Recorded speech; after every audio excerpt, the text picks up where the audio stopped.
AP CM Chandrababu మాట్లాడుతున్నారు, live లో చూద్దాం. డ్యూటీ పోలీసులు చేస్తారు.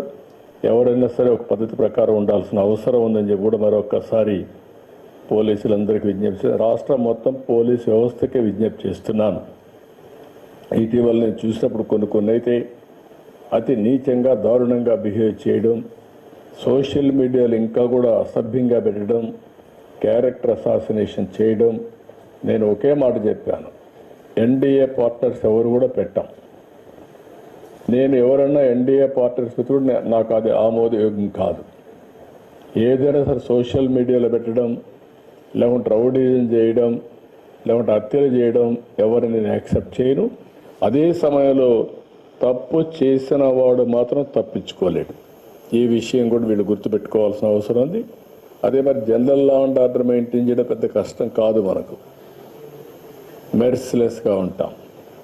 రాజకీయ ముసుగులో ఉండి నేరాలు చేస్తే మాత్రం అది ఎట్టి పరిస్థితుల్లో యాక్సెప్ట్ చేయమని చెప్పి కూడా నేను మీకు తెలియజేస్తున్నా. ఈ విషయంలో పోలీస్ వ్యవస్థ గట్టిగా ఉండాలి, మెసేజ్ కరెక్ట్గా ఉండాలి. అదే మరి నేరం జరిగిన తర్వాత మనం వ్యవహరించే తీరు చాలా ఇంపార్టెంట్. ఒక 4-5 కేసుల్లో గట్టిగా ఉన్నాము అనే పరిస్థితి వస్తే రాష్ట్రం మొత్తం సెట్ అవుతారు.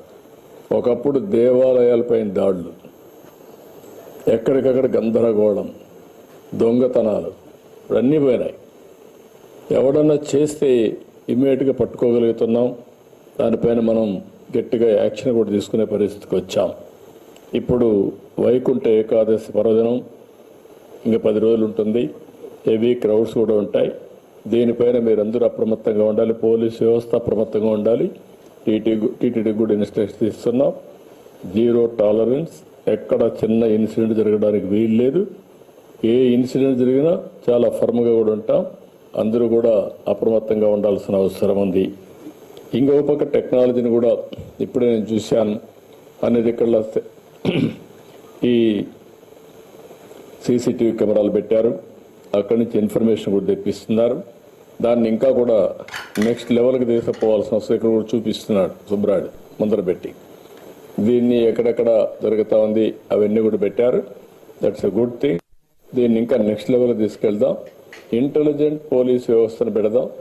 రౌడీ షీటర్స్ అందరిని ఇందులో పెట్టడం, ఎవరైనా ఇష్టానుసారంగా చేసి ఇక్కడి నుంచి కూడా మానిటర్ చేసి డైరెక్షన్స్ ఇచ్చే పరిస్థితి రావాలి.